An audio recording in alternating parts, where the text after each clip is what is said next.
जी नितिशा, मेरे साथ अभी सोमनाथ भारती जी जुड़े हुए हैं, इनसे बात करेंगे। सोमनाथ जी, जिस तरीके से मुख्यमंत्री अरविंद केजरीवाल जी की गिरफ्तारी होती है, उसके बाद कल उनकी पहली रिमांड कंप्लीट होगी, फिर कोर्ट में पेशी होगी, लेकिन आम आदमी पार्टी जो स्पष्ट कह रही है कि मुख्यमंत्री इस्तीफा नहीं देंगे, तो जेल से सरकार कैसे चलेगी? क्योंकि अगर जेल मैनुअल को देखा जाए तो उसमें कई ऐसी चीज़ें हैं जिसके अंतर्गत आप हैं ज़्यादा अब बैठकें नहीं कर सकते, तो मुख्यमंत्री जेल से कैसे सरकार चला? देखिए, जो स्थिति पैदा हुई है ये भाजपा ने पैदा की है। चुनाव आयोग इस वक्त लचर साबित हो रहा है। चूंकि चुनाव आयोग नहीं है, ये मोदी आयोग है। 3 सदस्यीय कमेटी के अंदर दो सदस्य तो खुद हैं, मोदी जी हैं, उसके आदमी हैं। तो ये तो असंभव है ये सोचना कि हिंदुस्तान में चुनाव जो है मोदी के कब्जे में नहीं है। तो मुझे लग रहा है कि उसके बावजूद भी देखें, एक लौता व्यक्ति हिंदुस्तान में है जिससे मोदी जी को डर लगता है, वो केजरीवाल है। एक सिटिंग चीफ मिनिस्टर को आपने जब अरेस्ट किया तो आपने असंवैधानिक काम किया। आपने वो काम किया जो हिंदुस्तान में पहले कभी नहीं हुआ। और क्यों किया? बगैर किसी सबूत के। आपके पास एक ढिले का सबूत नहीं है।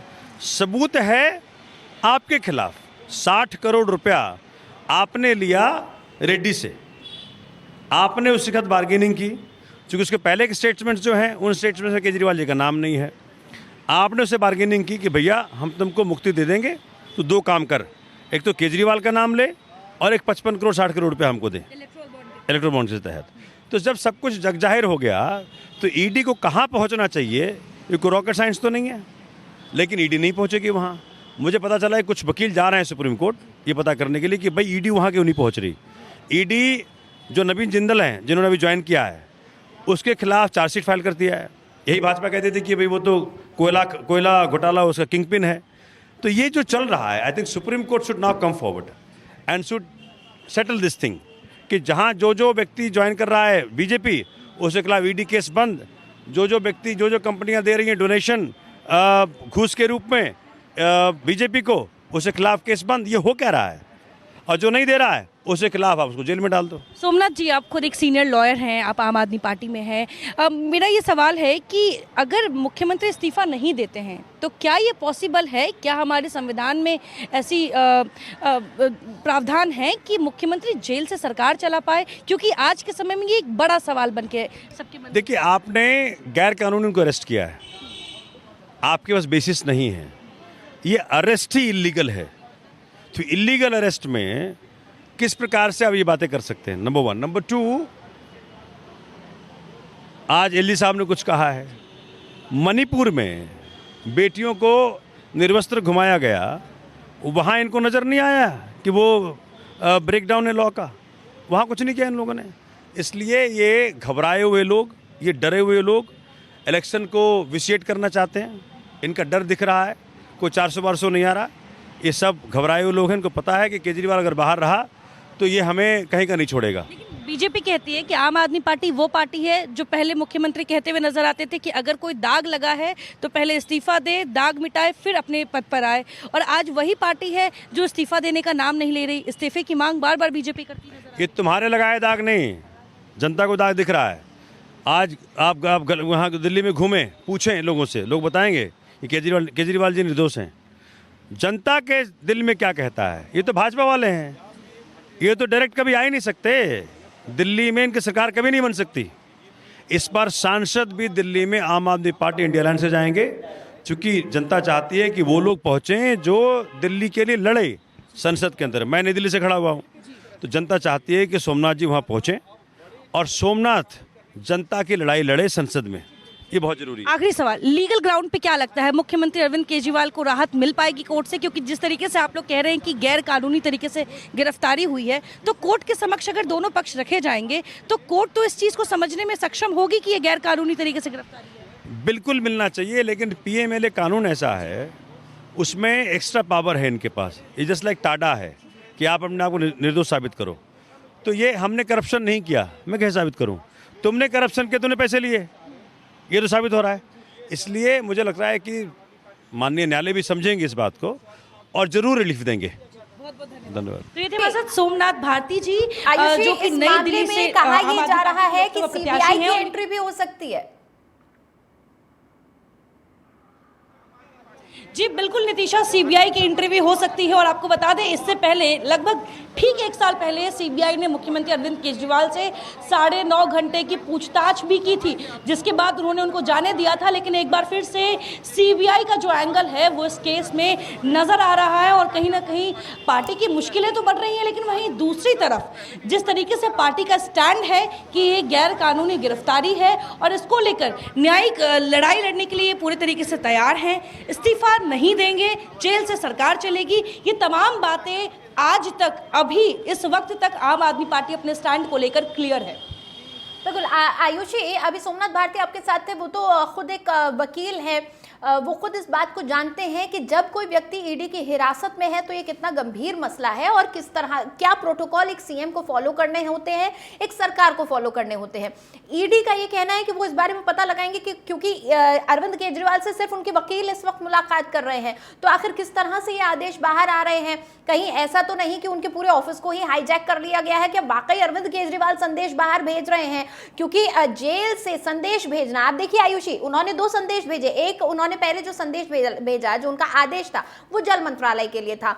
दूसरा उन्होंने स्वास्थ्य मंत्री को संदेश भेजा स्वास्थ्य मंत्रालय के लिए। ये दोनों ही मंत्रालय ऐसे हैं और जो आदेश उन्होंने दिए वो ऐसे हैं जिससे वो कहीं ना कहीं ये दिखाना चाह रहे हैं कि देखिए अरविंद केजरीवाल चाहे कहीं भी हो, उनकी पहली प्रायोरिटी उनकी जनता है, दिल्ली की जनता है।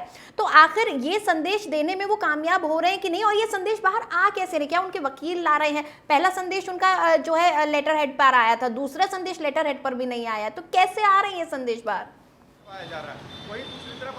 जी नितिशा, मैं आपको बताना चाहूँगी कि जिस तरीके से अगर अभी अरविंद केजरीवाल जी की गिरफ्तारी को देखा जाए, वो ईडी कस्टडी में है, अगर इसको देखा जाए तो बिल्कुल उन पर एक बड़ा आरोप लगा है जिसकी वजह से ईडी उनके रिमांड में है वो। लेकिन दूसरी तरफ ये भी ध्यान रखने वाली बात है कि वो अभी भी एक प्रदेश के मुख्यमंत्री हैं, उन्होंने इस पद से इस्तीफा नहीं दिया है, जिसकी वजह से उनके कई ऐसे दायित्व हैं जो उन्हें निभाना है उस पद पर रहते हुए, जिसकी वजह से वो ईडी के रिमांड में है। लेकिन फिर भी वो अपनी सरकार को लेकर वक्त वक्त पर आदेश दे रहे हैं। पहले जल मंत्रालय के लिए दिया, फिर स्वास्थ्य विभाग के लिए दिया। तो ऐसे में ये बात तय है और आम आदमी पार्टी पूरे तरीके से ये दिखा रही है, जता रही है कि मुख्यमंत्री जेल में रहकर भी आदेश देने में, दिल्ली की जनता के बारे में सोचने के लिए, मंत्रालयों का ध्यान रखने के लिए, इन चीज़ों के लिए वो जेल में रहते हुए भी सक्षम है, जिसकी वजह से हम विदिन 6 डेज हमने देखा कि अभी तक 2 आदेश ईडी कस्टडी से ही मुख्यमंत्री ने दिए हैं। अब जो आदेश दिए गए हैं वो किस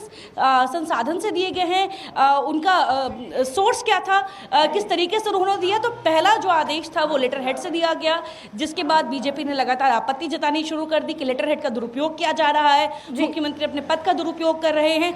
जिसके बाद जो दूसरा आदेश था वो एक मामूली से नोट में लिख के दिया गया था। और रही बात कि मुख्यमंत्री से भी कौन कौन मुलाकात कर रहे हैं, तो बिल्कुल मुख्यमंत्री अरविंद केजरीवाल से उनके वकील समय समय पर मिल रहे हैं और साथ में उनके लिए घर से खाना भी जा रहा है। तो उनके पास हैं कुछ संसाधन जिसके तहत वो अपनी बातें, अपना आदेश वो बाहर पहुंचा रहे हैं। बिल्कुल आयुषी, देखिए जब हम बात यहाँ पर आदेशों की करते हैं तो कहीं ना कहीं इस तरह से आदेश भेजकर चुनावों में भी उनको कुछ लाभ तो मिल ही सकता है। और कोई भी पार्टी हो, चुनावों के वक्त में अगर इस तरह के पशुपेश में फंस जाएगी तो वो कोई ना कोई रास्ता जरूर निकालेगी अपनी बात जनता तक पहुंचाने के लिए, और शायद आम आदमी पार्टी भी यही कर रही है इस वक्त। लेकिन आयुषी, ऐसे समय पर, चुनाव के वक्त पर, अगर अरविंद केजरीवाल जो दिल्ली के मुख्यमंत्री तो हैं ही, साथ ही साथ वो आम आदमी पार्टी के संयोजक भी हैं, वो अगर जेल में बंद होते हैं, अगर वो ईडी की हिरासत में, और उसके बाद जैसा कि कहा जा रहा है कि सीबीआई की भी एंट्री होने वाली है, तो ये तो और भी ज्यादा मुश्किल घड़ी हो जाएगी आम आदमी पार्टी के लिए। जी बाहर आना मुश्किल लग रहा है। मनीष सिसोदिया के साथ भी इसी तरह की घटनाक्रम हुआ था। जी बिल्कुल, मनीष सिसोदिया को लेकर भी अभी हाल में ही जिक्र चल रहा था। कुछ पत्रकार बैठे हुए थे और उनका कहना था कि उनका जो बेल जब ग्रांट होने जा रहा था तो उसमें सारी बिंदुएं ऐसी थी जहां पे चेक था कि उन्हें बेल मिलने के 99% चांसेस थे। लेकिन आखिरी में एक लाइन आ जाता है कि बेल ग्रांट नहीं हो रहा है। तो कहीं ना कहीं इसको लेकर भी ये चर्चा का विषय है कि अगर ईडी की बात करें तो ईडी अभी तक अपना चार्जशीट फाइल नहीं कर पा रही है। है, ईडी माफ कीजिएगा, ईडी अपना ट्रायल शुरू नहीं कर पा रही है और 1 साल का वक्त हो चुका है, जबकि आपको 3 महीने के अंदर में ट्रायल शुरू करना होता है। तो ऐसे में आखिर किस आधार पर मनीष सिसोदिया अभी तक जेल के अंदर है? हालांकि पीएमएलए कानून जो है वो इतना सख्त है कि अगर एक बार आपका इस कानून के तहत गिरफ्तारी हो जाए तो बेल मिलना बहुत मुश्किल होता है। लेकिन वहीं ईडी के ऊपर भी काफ़ी जिम्मेदारियां होती है, जवाबदेही होती है कि अगर आप चार्जशीट किसी के लिए फाइल करते हैं, आप किसी को गिरफ्तार करते हैं, तो जल्द से जल्द ट्रायल शुरू होना चाहिए, जो कि अभी तक मनीष सिसोदिया के केस में भी नहीं हुआ है, जिसको लेकर सुप्रीम कोर्ट की तरफ से भी ये कहा गया कि ट्रायल कब शुरू होगा और लोअर कोर्ट से भी बिल्कुल कई सवाल यहाँ पर खड़े हो रहे हैं। ईडी की कार्रवाई को लेकर भी सवाल खड़े हो रहे हैं। आम आदमी पार्टी कैसे यहाँ पर आदेश भेज पा रही है, कैसे सीएम आदेश भेज रहे हैं, इसको लेकर भी सवाल खड़े हो रहे हैं। कई सवाल हैं जिनका जवाब अभी मिलना बाकी है। बहुत शुक्रिया आयुषी इस पूरी बातचीत के लिए आपका।